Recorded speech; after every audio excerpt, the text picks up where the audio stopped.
संस्कृत शिक्षा विभाग राजस्थान सरकार द्वारा देववाणी संस्कृत शिक्षा में ICT का अनुप्रयोग है।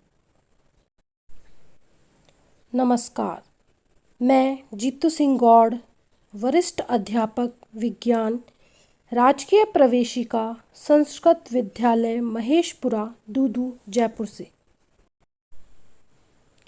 प्यारे विद्यार्थियों, आज हम कक्षा 9 विज्ञान अध्याय 11 कार्य और ऊर्जा का अध्ययन करेंगे। कार्य क्या है? हम दैनिक जीवन में जो भी काम करते हैं, जैसे कि खेलना, गाना, पढ़ना, लिखना, सोचना, कूदना, दौड़ना, साइकिल चलाना, इन्हें ही कार्य कहते हैं। इन सभी कामों को करने के लिए हमें ऊर्जा की आवश्यकता होती है, जो कि हमें भोजन से मिलती है। जंतु भी अनेक कार्य करते हैं, जैसे कूदना, दौड़ना, भोजन खोजना, सुरक्षित स्थान खोजना, बोझा ढोना, गाड़ी खींचना, खेत जोतना। अतः हमारी तरह ही अन्य जीव जंतुओं को भी कार्य करने के लिए ऊर्जा की आवश्यकता होती है। हम अपने आसपास दैनिक जीवन में काम में आने वाले उपकरण व मशीनें देखते हैं। ये कैसे चलते हैं? इन उपकरणों को चलाने के लिए भी ऊर्जा की आवश्यकता होती है। इन उपकरणों व मशीनों को यह ऊर्जा पेट्रोल, डीजल, बिजली से मिलती है। दैनिक जीवन में जिस रूप में कार्य शब्द का प्रयोग करते हैं और जिस रूप में हम इसे विज्ञान में उपयोग करते हैं, उनमें अंतर है। आइए कुछ उदाहरणों से समझें। जैसे कि हम परीक्षा की तैयारी करते हैं, पुस्तक पढ़ते हैं, चित्र बनाते हैं, याद करते हैं, पुराने प्रश्न पत्रों को पढ़ते हैं, अपने मित्रों से समस्याओं पर विचार करते हैं। हमें लगता है कि हमने कठोर कार्य किया है, लेकिन वैज्ञानिक भाषा के अनुसार हमने बहुत थोड़ा सा कार्य किया है। दूसरा उदाहरण लेते हैं।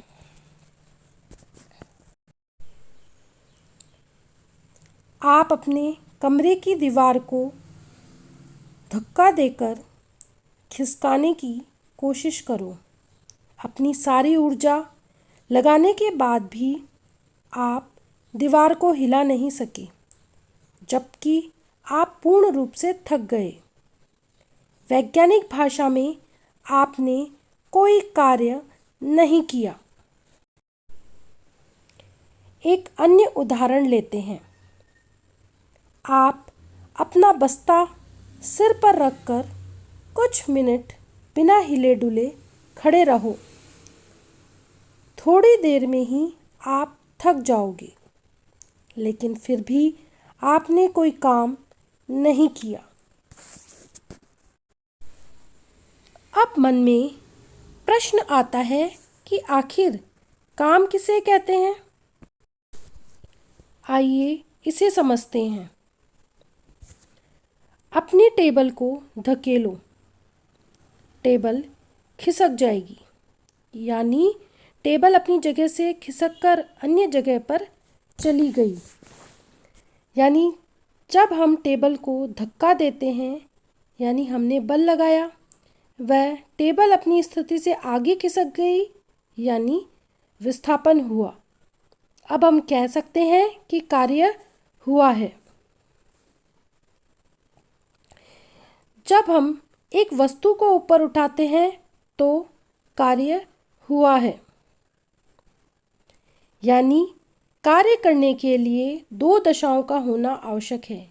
पहला, वस्तु पर कोई बल लगना चाहिए, और दूसरा, वस्तु विस्थापित होनी चाहिए। यदि इनमें से कोई भी दशा पूरी नहीं होती तो कार्य नहीं किया गया। अब आप बताइए कि एक बैल किसी गाड़ी को खींच रहा है तथा गाड़ी कुछ दूर चली है, तो क्या इस स्थिति में कार्य किया गया है? आइए अब एक नियत बल के द्वारा किए गए कार्य की गणना करते हैं, वह कार्य को परिभाषित करते हैं। हम उस परिस्थिति पर विचार करते हैं जब बल विस्थापन की दिशा में लग रहा हो। मान लीजिए किसी वस्तु पर एक नियत बल F लगाते हैं तो वस्तु बल की दिशा में S दूरी तक विस्थापित होती है। किया गया कार्य बल व विस्थापन के गुणनफल के बराबर होता है। यहाँ पे एक व्यक्ति बल लगा रहा है और वस्तु बल की दिशा में ही विस्थापित हो रही है। हम कह सकते हैं किया गया कार्य बराबर बल गुणा विस्थापन, जहाँ कार्य को W से, बल को F से और विस्थापन को S से प्रदर्शित किया गया है। कार्य में केवल परिणाम है तथा कोई दिशा नहीं होती। अब यदि 1 न्यूटन का बल लगाने पर 1 मीटर विस्थापन होता है तो किया गया कार्य 1 न्यूटन मीटर होगा।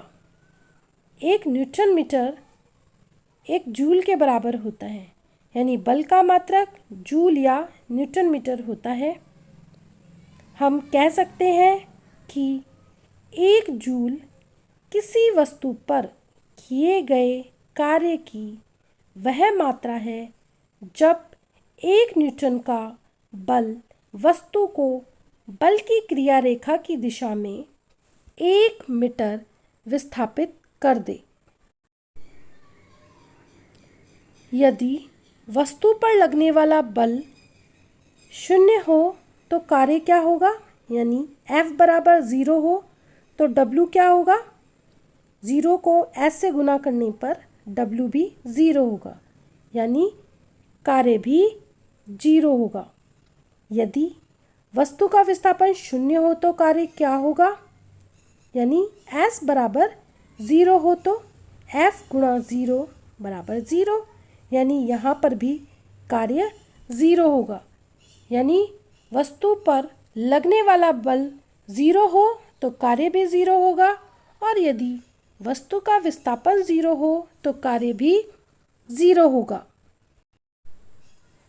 आइए एक स्थिति पर विचार करते हैं। एक बच्चा खिलौना कार को धरती के समानांतर खींच रहा है। यहाँ कार के विस्थापन की दिशा में बल लग रहा है, यानी ये बच्चा जिस दिशा में कार को खींच रहा है कार भी उसी दिशा में जा रही है। इस स्थिति में किया गया कार्य धनात्मक माना जाता है।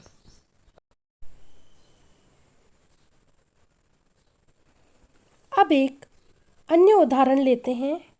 माना कि बच्चा कार को हाथ से बल लगाकर रोक देता है, यानी एक वस्तु समान वेग से किसी नियत दिशा में गति कर रही है और उस पर विपरीत दिशा में एक अवमंदक बल F लग रहा है, तो वस्तु S दूरी के विस्थापन के पश्चात रुक जाती है। इस स्थिति में किया गया कार्य ऋणात्मक माना जाता है, यानी बल और विस्थापन की दिशा समान नहीं होगी, विपरीत होगी, यानी F गुणा -S या -F गुणा S। यहाँ पर -S मतलब विस्थापन विपरीत दिशा में, या फिर हम कह सकते हैं कि बल विपरीत दिशा में।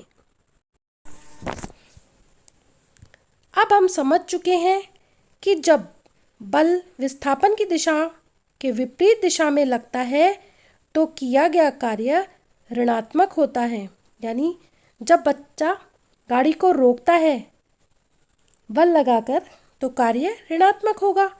जब विस्थापन की दिशा में बल लगता है तो कार्य धनात्मक होगा, यानी कि बच्चा जब कार को खींच रहा है और उसी दिशा के अंदर कार खींच रही है तो कार्य धनात्मक होता है। आइए अब हम एक क्रियाकलाप करते हैं। किसी वस्तु को ऊपर उठाओ। आपके द्वारा वस्तु पर लगाए गए बल के द्वारा कार्य किया गया है। वस्तु ऊपर की ओर चलती है। आपके द्वारा लगाया गया बल विस्थापन की दिशा में है। तथापि वस्तु पर गुरुत्वीय बल भी कार्यरत है। यानी कि जब आपने वस्तु को ऊपर उठाया तो जिस दिशा में आप बल लगा रहे हो ऊपर की दिशा में, तो वस्तु भी ऊपर उठेगी। लेकिन गुरुत्वीय बल वस्तु को नीचे की दिशा में खींच रहा है। यानी यहाँ पर दो तरह के बल कार्यरत हैं। आप बताइए इनमें से कौन सा बल धनात्मक कार्य कर रहा है और कौन सा बल ऋणात्मक कार्य कर रहा है।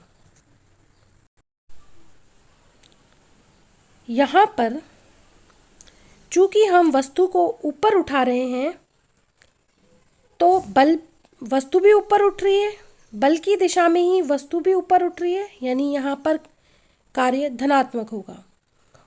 चूंकि वस्तु ऊपर उठ रही है और गुरुत्वीय बल नीचे की दिशा में लग रहा है तो गुरुत्वीय बल कैसा होगा? ऋणात्मक।